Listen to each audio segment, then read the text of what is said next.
Olá, boa noite. Boa noite. Alô, alô.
Olá, boa noite.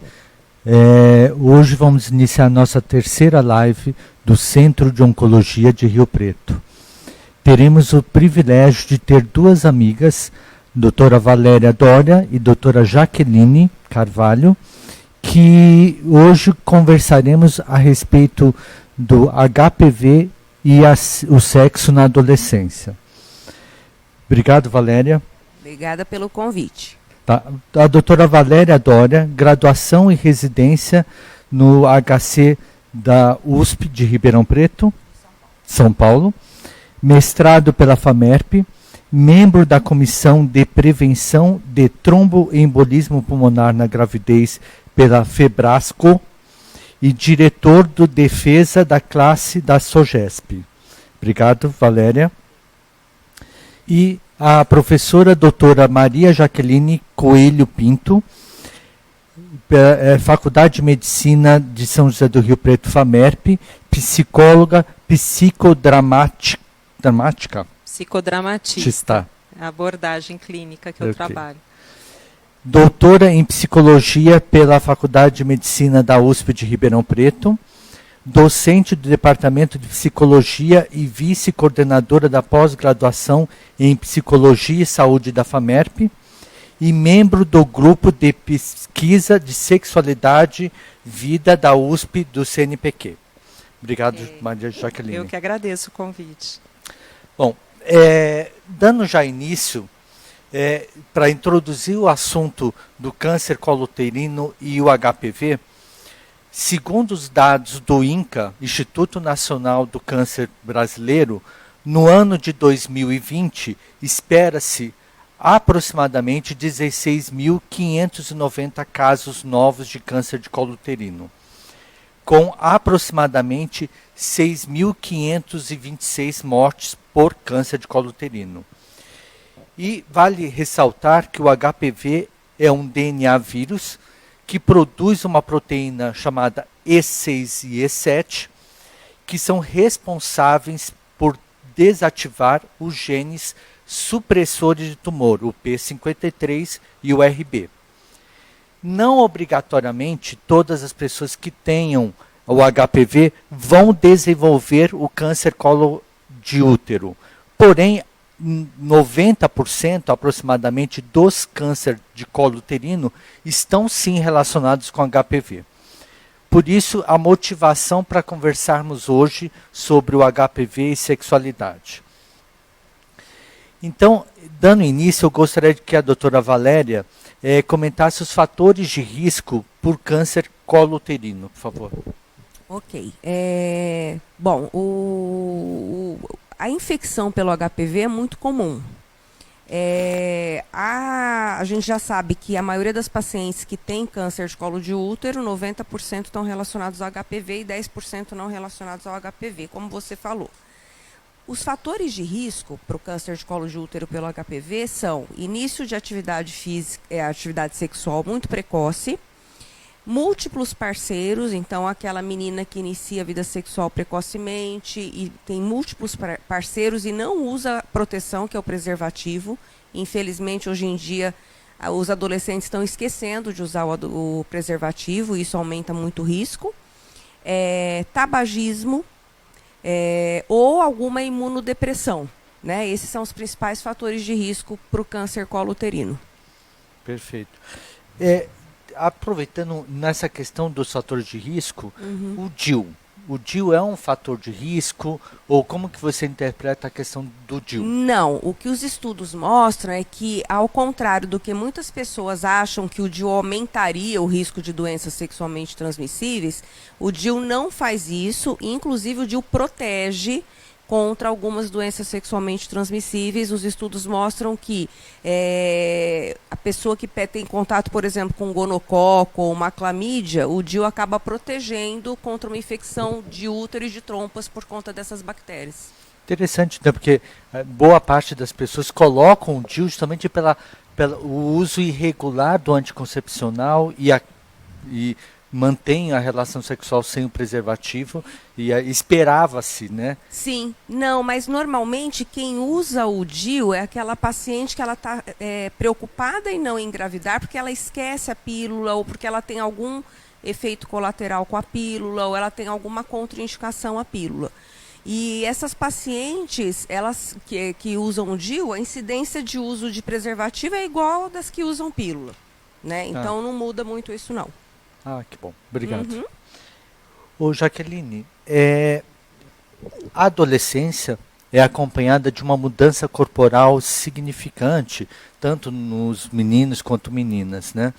E tem a questão da autoafirmação.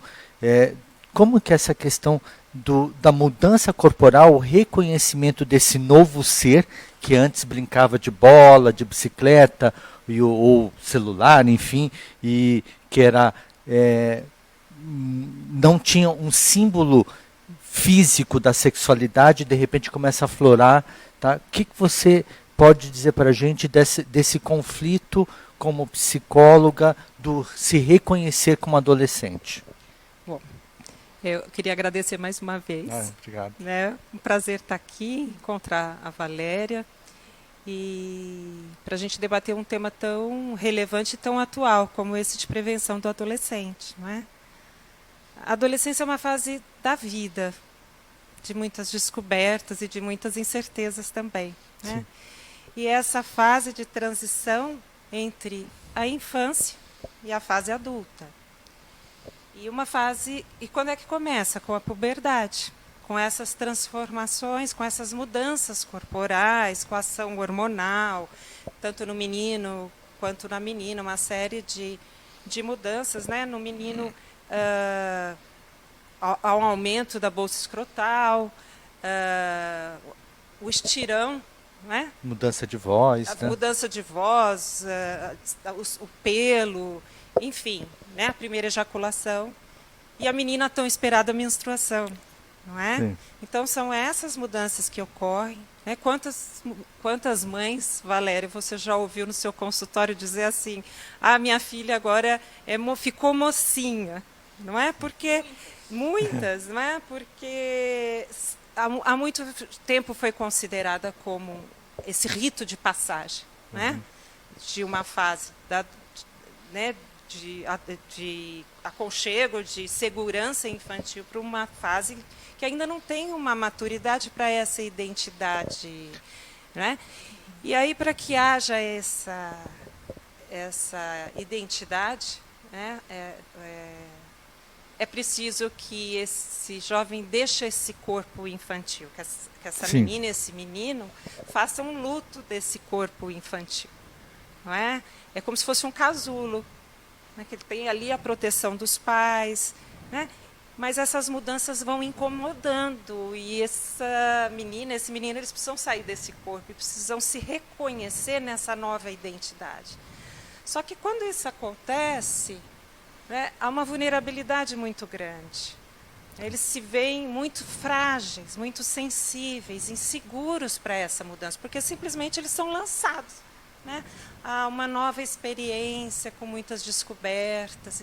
E isso dá um medo enorme, uma segurança enorme. Então, é sofrido, é dolorido esse crescimento, né? Sair desse corpo infantil, dessa identidade infantil, né? E entrar nesse corpo adolescente, né? Assumir essa identidade adolescente. E não é só um pouquinho, não é só os pais que sofrem, não só a criança. Os pais também. Os pais também, porque eles também têm que fazer o luto desse filho, desse corpo infantil, né? Dessa dependência infantil, para uma independência do filho. E como que você enxerga essa questão? Porque, na verdade, existe muito dos medos, né? Nessa fase dessa transição de criança para adolescência, em que, será que os meninos, será que o meu pênis vai ser do tamanho que eu idealizo? Será que os meus seios, será que essa transformação corporal vai ser o quanto que eu espero que seja e o quanto que os outros ditam como regra social e assim, de estética bonita, né? Porque hoje em dia tem muito disso, né? Tem a questão que o adolescente ele acaba tendo um limitante social de felicidade. Então a feliz é aquela que é alta, magra, com seios talvez fartos, e o menino, o que é potente, é o quanto maior, melhor. Como que você vê isso no teu dia a dia do consultório, essa insegurança dessa sexualidade nessa fase? A gente está falando da autoimagem. Isso, né? Exatamente. Então, depende da autoestima, de como esse jovem se reconhece. Então, ele começa a se olhar no espelho e começa a ver todas essas transformações, não é? Diferentes, né? E incomoda, porque eu ainda estou insegura, não é? Mas a hora que ele consegue, né, se apropriar, não é? É uma fase que, como eu falei, de muita insegurança, porque tem um vácuo de incertezas, né, que eu preciso de uma nova moradia, né? Tem um autor que ele fala isso: eu preciso de uma nova moradia. Então, eu preciso de uma identificação, de um lugar que eu busco essa identificação.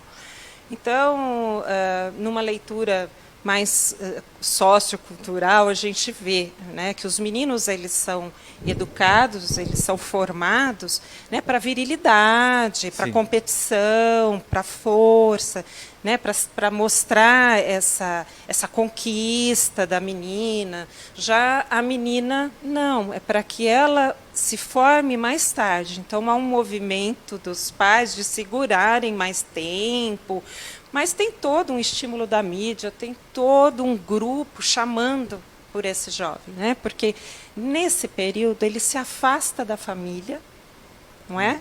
Então a família toma distância, e aí os pais não compreendem isso, né? Tem uma angústia muito grande dos pais, porque assim, agora meu filho só fica no quarto, agora o meu filho não quer mais conversar comigo, né? Então tem uma angústia: o que será que está acontecendo com o meu filho? Não está acontecendo nada.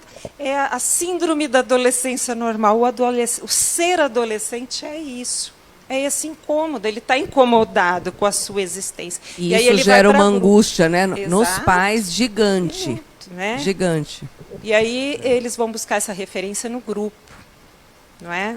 E aí o grupo é legal, os amigos são legais. Ele vai viver mediante aos valores do grupo, e não mais o valor da família. Então, isso vem toda uma série de sentimentos aí.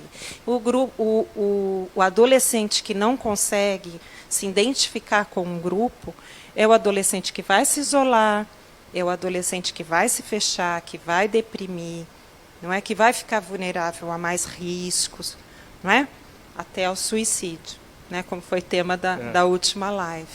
E quando você citou os pais, como que fica? Porque até então, quando crianças, é muito comum os pais e os filhos tomarem banho juntos, né?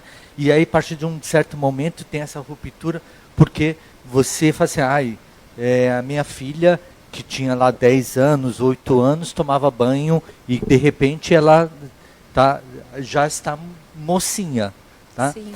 Qual que é a sugestão que você faz para ter esse desprendimento sem que haja uma ruptura desse laço de intimidade, ou você acha que isso é bobagem?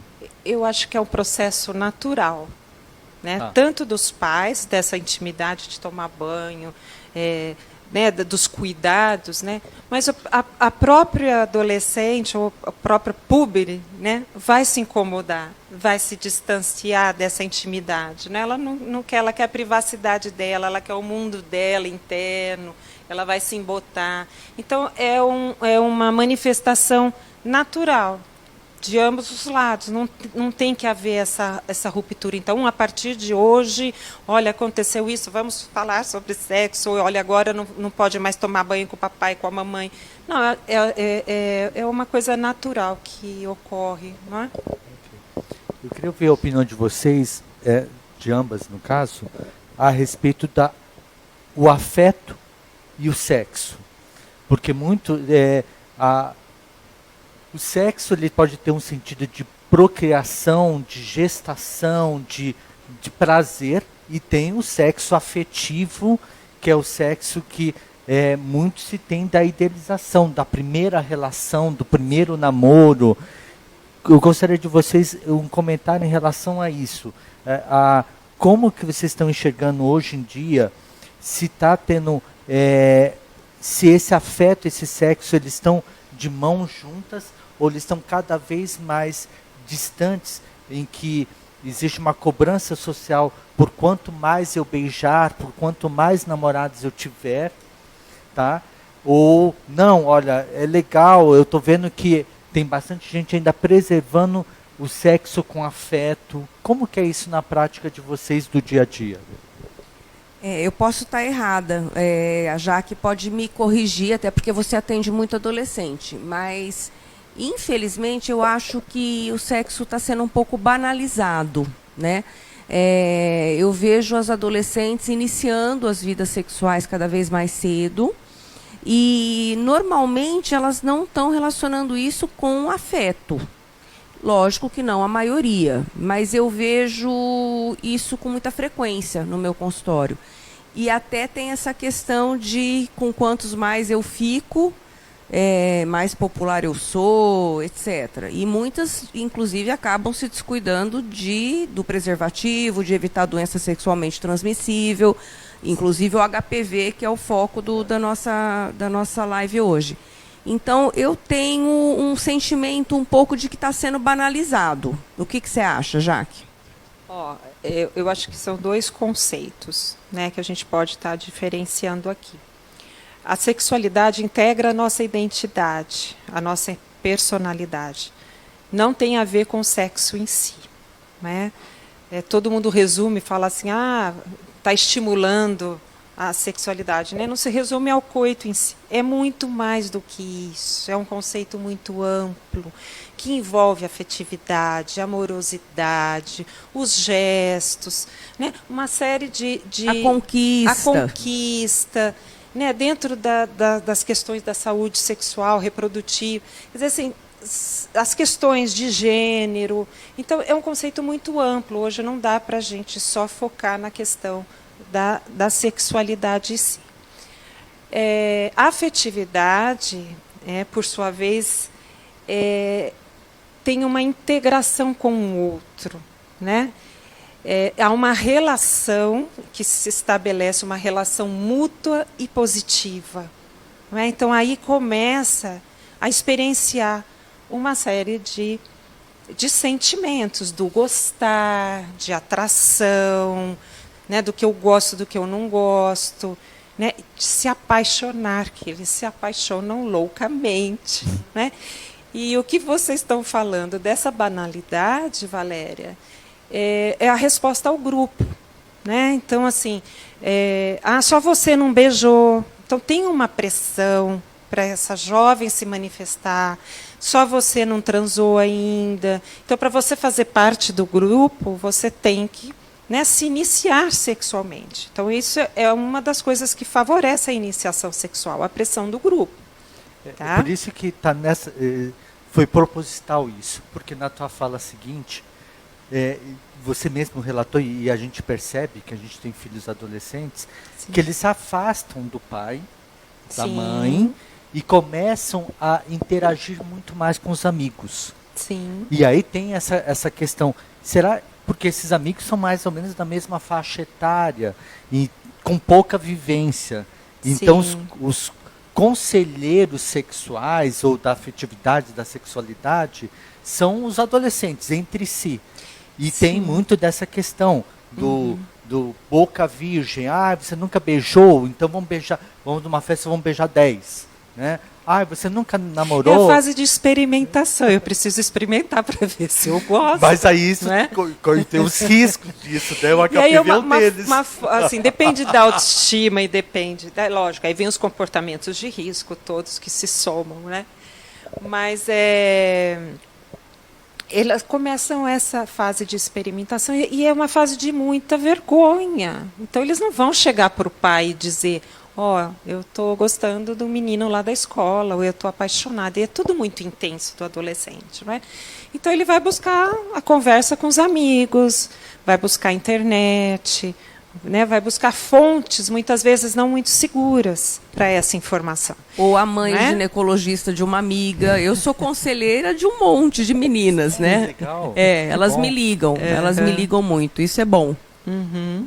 Pelo menos eu dou as informações técnicas, sim, né? Sim, exatamente. Sim. Isso é bom buscar, porque você dá segurança, Valéria. O profissional da saúde, ele tem que ser empático, ele tem que ser comunicativo, ele tem que dar segurança. Por quê? Porque você vai colocar as suas coisas.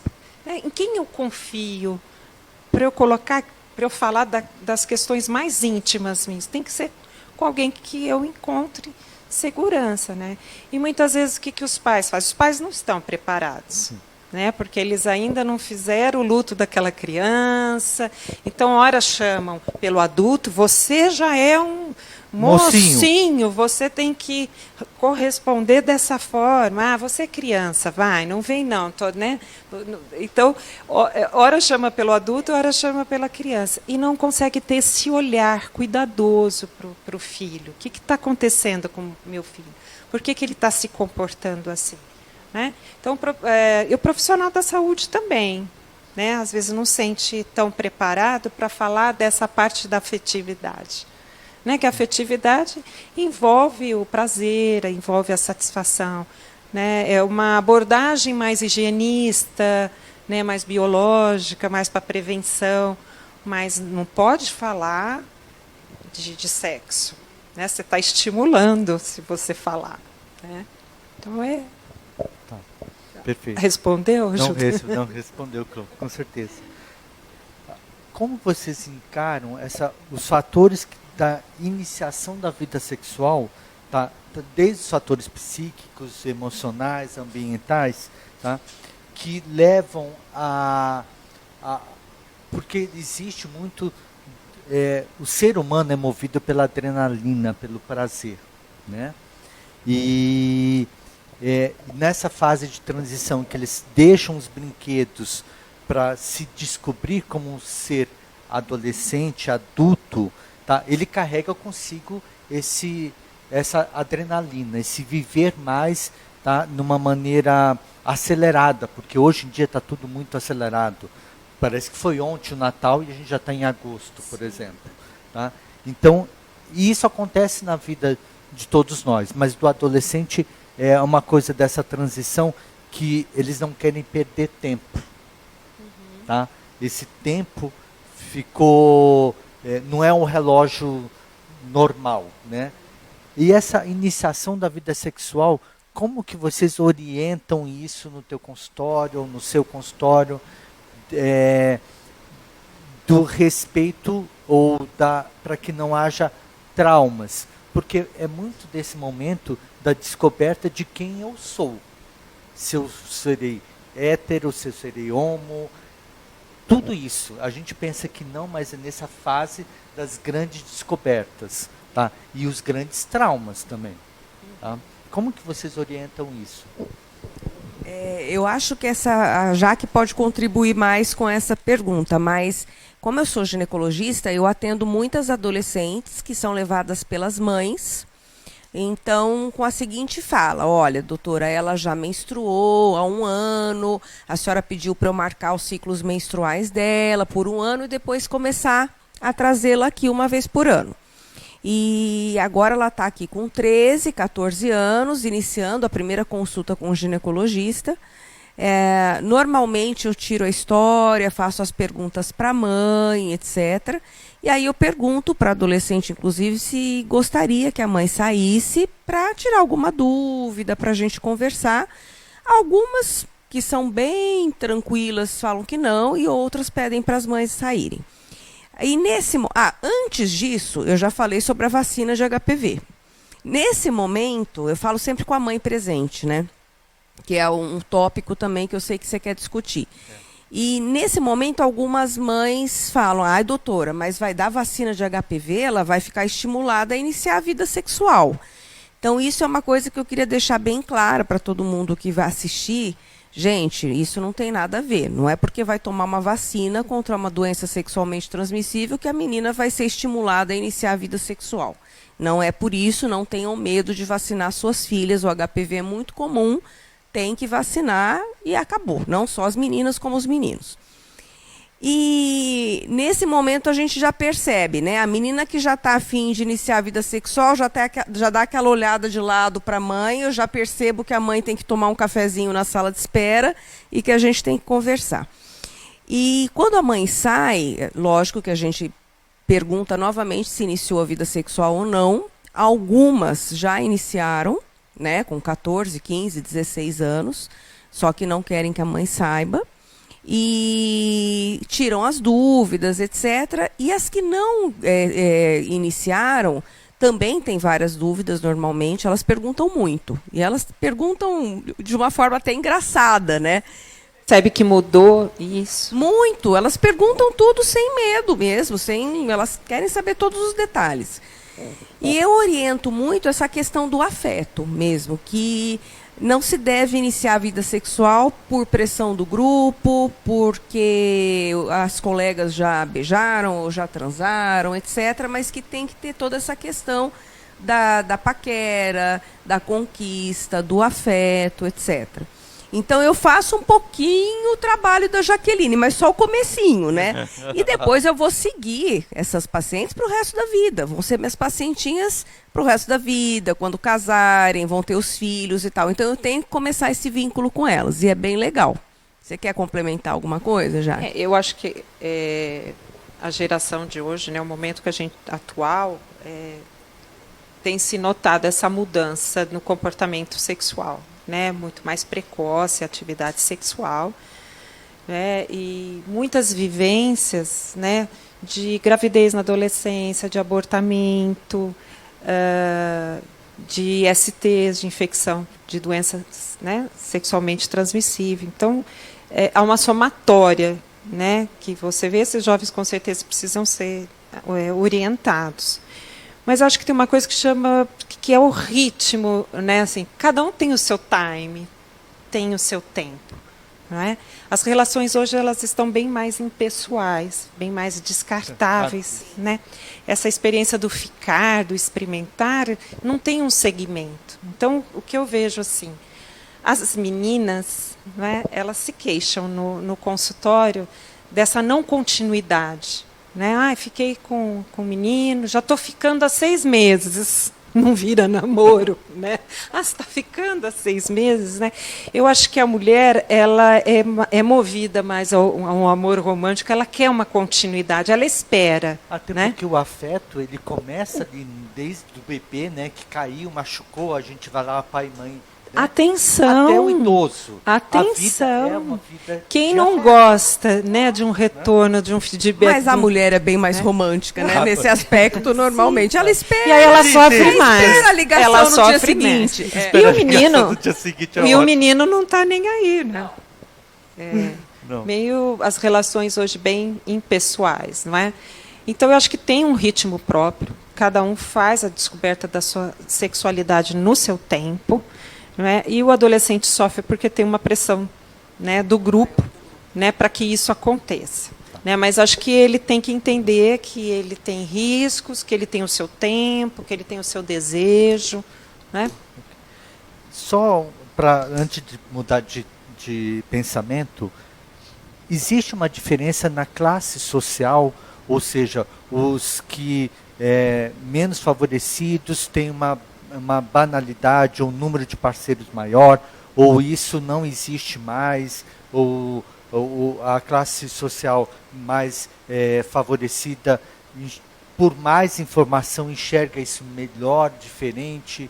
Tá? Como que é isso no dia a dia de vocês? Eu acho que ainda, infelizmente, existe sim, porque eu acho que em classes menos favorecidas não existe... a informação chega com mais dificuldade a essas famílias, inclusive em relação aos métodos contraceptivos. Então, a gente realmente vê que gestação em adolescente, a incidência é maior em classes menos favorecidas.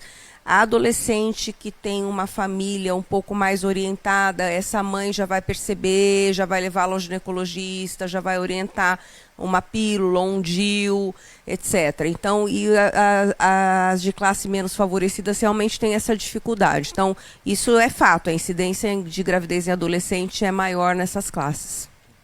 Muitas vezes o acesso, né, ao estudo, né, a evasão escolar é um dos fatores, não é? Que a menina fora da escola ela não vai ter acesso a essa informação, muitas vezes, não é? E aí acaba que tendo Na maioria das escolas existe essa orientação sexual. Sim. Em relação a doenças sexualmente transmissíveis, né? Nas escolas particulares, com certeza, né? Agora, já no sistema público, não sei se isso realmente está sendo feito. Você sabe, Jaque? Se a orientação sexual a gente está falando está acontecendo? Da educação sexual, né? Eu acho que a gente está falando de um tema extremamente importante. Quem é esse educador? Acho que todos nós somos educadores, enquanto pais, enquanto profissionais da saúde, da educação, não é? A gente faz esse papel da educação. Mas será que esse educador ele está preparado? Essa pessoa, né, o profissional está preparado para dialogar, para refletir? Porque informação tem, não é? Só que são informações muito pontuais. Olha, tem que usar camisinha no carnaval. Só no carnaval que usa camisinha, né? Então, assim, são ações muito pontuais, né? E eu acho que a educação ela implica numa abordagem de mais segmento, de ensino-aprendizagem. Não é? Mais dialogada, mais informativa. Então, não adianta só dar informação, olha, isso aqui existe. Tá? Mas e não muda comportamento se o adolescente não refletir. Né? Ele não vai mudar o comportamento. Então, a gente tem que mudar a nossa abordagem. Tá? E a abordagem da educação sexual ela é ampliada. É falar, sim, do prazer, da satisfação, né? E não só na orientação com, inclusive, né, dos métodos falar sobre abuso sexual, né? Violência sexual, as questões de gênero, né, Valéria? Então, isso não está sendo falado nem nas escolas particulares, viu? Na maioria das escolas. A minha filha tem uma queixa em relação a isso. Olha a formação do educador. Sim. Não é? Quem educa esse educador? Nós não temos na nossa grade curricular, né, na graduação, nenhuma área. Hoje, talvez, uma ou outra, a partir na USP, né, a Carmita introduziu no curso de medicina, mas que aborde a sexualidade. Então, você sai um profissional, né, sem uma formação. Capacitação para isso. Né? E assim, a orientação, ela implica em formação, em orientação, em aconselhamento, em educação.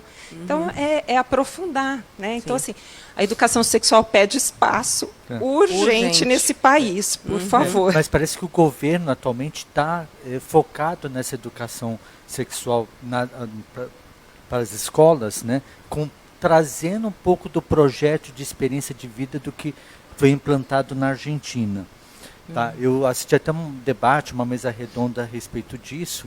Tá? Existe, e aí como sempre, a polarização de São Paulo, centro de informação, e como que isso fica nos outros estados, né? Mas acho que isso é um caminho que eles ainda estão trilhando, né? Esse é um debate... Um debate longo.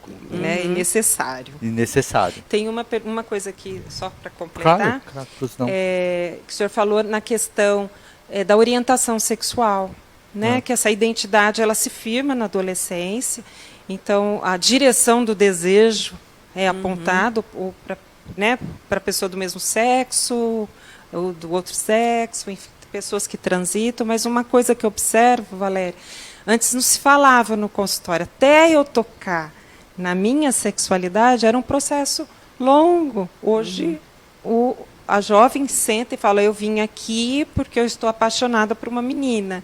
Eu vim aqui porque, olha, meu namorado está querendo transar. Então, é muito mais explícito, é muito mais direto do que antes, que tinha todo um processo terapêutico para ver o que estava por detrás daquela fala, o que ela estava querendo me dizer com aquilo. Né? Levava Hoje é muito mais rápido. Hoje, sentou, falou. Né? Então, isso é bom. É bom. Né? Que te dá condições de você fazer uma orientação mais efetiva. Perfeito. Valéria, você pode ter alguns comentários especificamente do HPV, seus sorotipo, os mais prevalentes, a questão da vacinação? Sim. Bom, basicamente, existem mais de 200 tipos de HPV, e a gente classifica basicamente em 2 grupos, os de alto risco e os de baixo risco. Os de alto risco são aqueles que têm uma chance maior de fazer com que a paciente desenvolva um câncer de colo de útero, e os de baixo risco uma chance menor. Hoje em dia, em consultório, quando a gente colhe o Papa Nicolau e o Papa Nicolau vem sugestivo de HPV, ou se a paciente tem alguma lesão sugestiva de HPV, e a gente faz uma biópsia para fazer o diagnóstico, a gente está mais interessado nos HPVs de alto grau, que são os de alto risco para desenvolver o câncer de colo de útero. As vacinas, existem basicamente 2 tipos de vacina. A vacina quadrivalente, que ela previne os HPVs de alto grau, que podem dar câncer de colo de útero, e também previne as verruguinhas, que são os condilomas, né, ou a crista de galo, que são as lesões características do HPV, que normalmente a gente vê na vulva da paciente. E existe a vacina bivalente, que previne os HPVs de alto grau de câncer de colo, mas não a verruguinha, a crista de galo. O que a gente tem no sistema público de saúde é a quadrivalente, que é o ideal mesmo, a gente dá quadrivalente. As meninas podem ser vacinadas gratuitamente nos postos de saúde na adolescência, e os meninos também. Então, eu, por exemplo, eu tenho um casal de filhos, os 2 foram vacinados. A minha filha foi vacinada na escola e o meu filho foi ao posto de saúde e tomou as vacinas.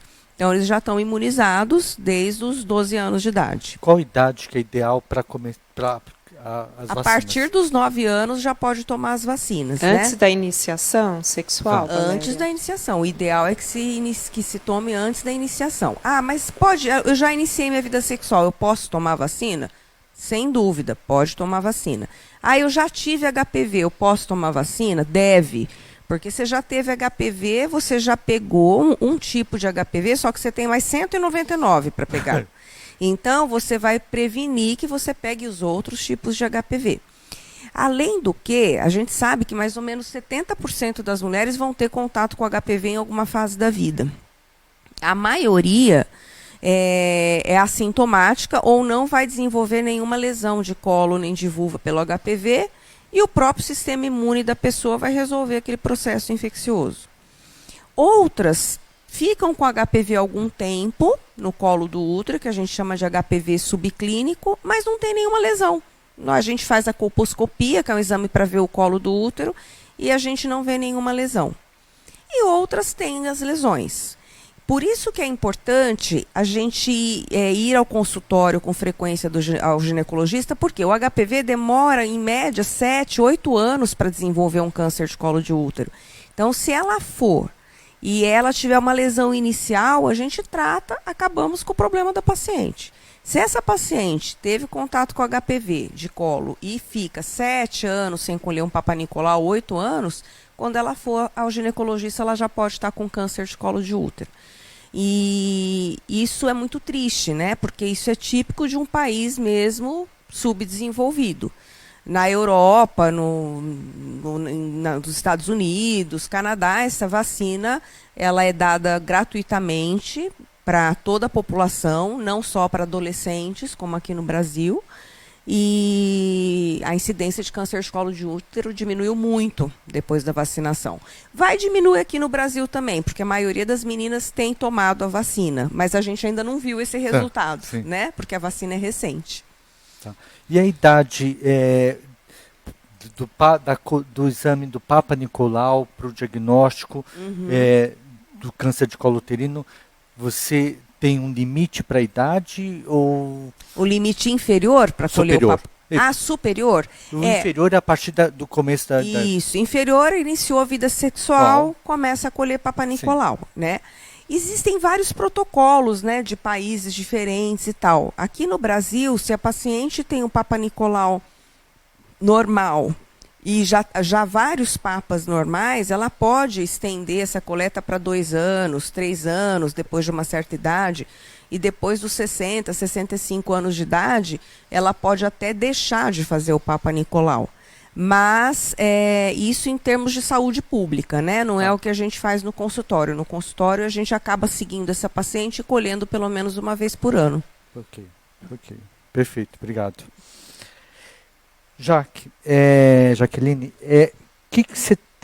das medidas educativas, e eu sei que é um tema extremamente extenso e polêmico às vezes, que você julga pontual e interessante para quem está ouvindo a gente em casa, como lidar com essa iniciação da vida sexual? É buscar informação, não é? Muitos profissionais trabalham com ações educativas e preventivas, né? Então eu acho que essa é a abordagem, né?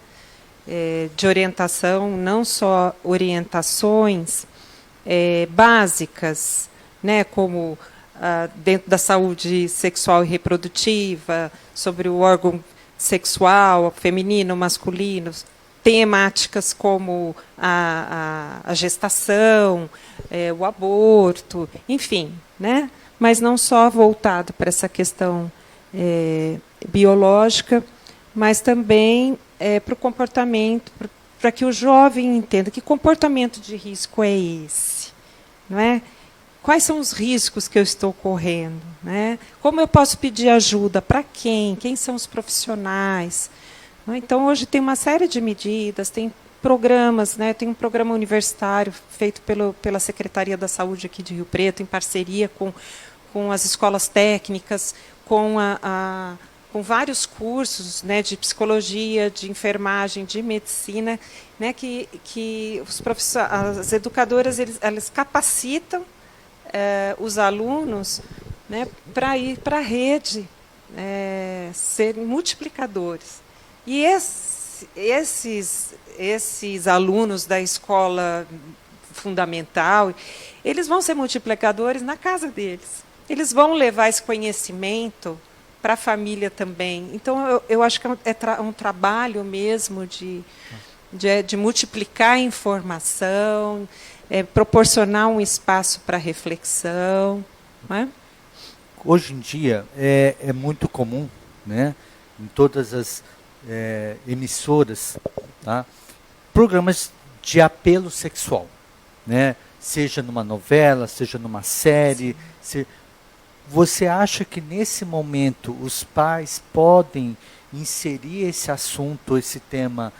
Nossa, o que você faria nessa situação? Você acha que os pais podem usar deste fato que está acontecendo na mídia no geral para o seu benefício próprio? Ou você acha que isso não é o momento, ou que os pais não estão preparados para poder conversar e puxar esse assunto da sexualidade naquele momento natural? Tem uma ansiedade dos pais para isso, né? Como é que vai ser quando meu filho me vier com uma questão de sexualidade? Como é que eu vou fazer? Geralmente a gente orienta, porque assim, espera ele perguntar, espera ele manifestar. Não é? E aí você vai responder exatamente o que ele está perguntando. Não adianta também, né, aí você estender não pode para mentir, outros assuntos. mas você pode omitir algumas coisas, dependendo da idade da criança, não é isso? Do que ela está preparada Exatamente. também. O que ela quer ouvir. Né? E é claro que essa é uma estratégia. Né? Então, se tem uma cena da novela, se tem algum caso na mídia, né, por que não abrir? Olha o que aconteceu, olha, foi um abuso, olha essa menina que engravidou, vamos aproveitar o ensejo, vamos aproveitar a situação para abrir para o diálogo, conversar, orientar, informar, aconselhar seu filho. Então, eu acho muito válido usar dessa estratégia assim, para chegar, para o coração chegar, para poder orientar. E não manter esse distanciamento, né? Porque os pais falam, não sei como lidar, então eu não sei o que conversar, porque eles não tiveram essa formação, ou tiveram uma formação não suficiente, não sabem como abordar. Então, essa é uma boa estratégia. Uma boa. Né? Você julga, como que você vê essa questão da bengala, né, do apoio que eles fazem ao adolescente? Muitas das vezes começam a beber para ficar um pouquinho mais alegre, para ter condições de ter esse afeto, essa sexualidade à flor. Como que você vê isso? Tá? Porque é uma coisa que, queira ou não, é o que se tem hoje em dia, né? Independente da classe social, independente de qualquer coisa, vou beber para ficar um pouco mais corajoso. Como que vocês veem isso? Soltinho. Mais soltinho. Mais soltinho. Eu posso estar errada também, mas eu acho que eles estão começando a beber muito cedo, né, Jaque?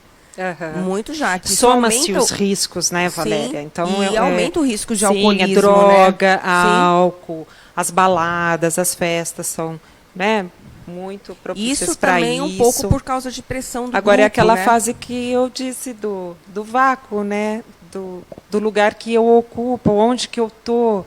Então, a gente fala que a bebida ela funciona um pouco para abastecer essa ausência, esse vácuo. Né? Como o papai não precisa tomar o espinafre dele lá para ficar forte para chegar. O papai, né? É um pouco isso o adolescente, para encorajá-lo, para ele ter iniciativa, para ele chegar na menina. E é mesmo também em relação ao desempenho sexual. Muitos jovens hoje estão fazendo uso de medicação na primeira relação sexual, com medo do desempenho. Não é? Porque eu tenho que ser viril, eu tenho que mostrar o meu poder. Não é? Perfeito, perfeito. Isso. Valéria, a gente já está na reta final, mas eu queria que você comentasse especificamente, além do Papa Nicolau, da colposcopia, tá? Como que essa questão, você falou de biópsia, comenta um pouquinho especificamente. Sobre o diagnóstico. Exatamente. Né? O HPV, ele pode ser feito, o diagnóstico normalmente é feito pelo Papa Nicolau, que é um exame que toda mulher deve fazer a partir do início da vida sexual para prevenção de câncer de colo de útero. No Papa Nicolau, o ginecologista colhe a secreção do colo do útero com uma espátula. É um exame bem tranquilo, não é doloroso, e envia para o patologista. O patologista vai olhar essa secreção. Nessa secreção existem as células do colo do útero e lá nas células o patologista vai olhar se tem alguma alteração que possa sugerir a existência de HPV.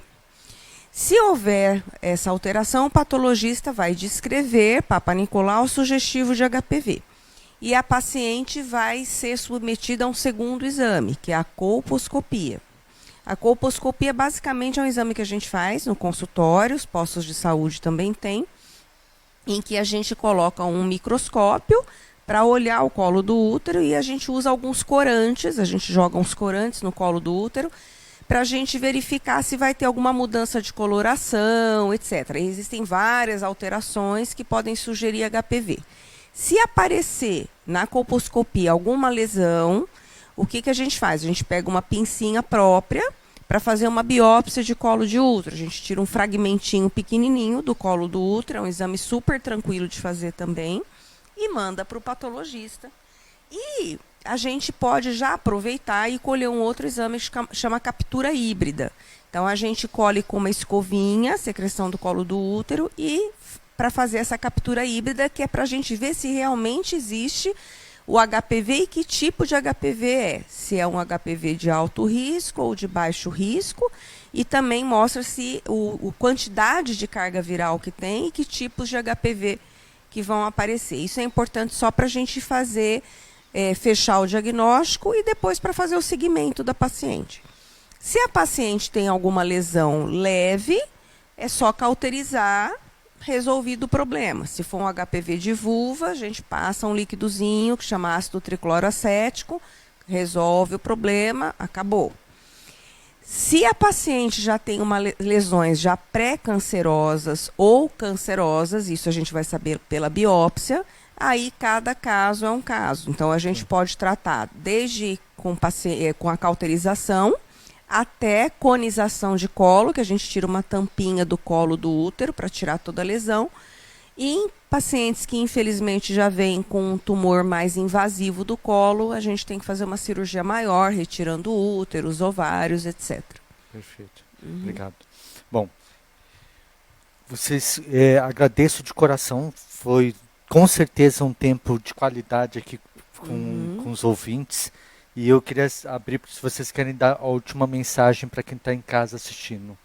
Eu quero. É uma mensagem bem médica mesmo. Mães, por favor, vacinem seus filhos com a vacina contra HPV. HPV é uma coisa muito comum. A gente pega no consultório todos os dias, pelo menos meia dúzia de pacientes com lesões sugestivas de HPV.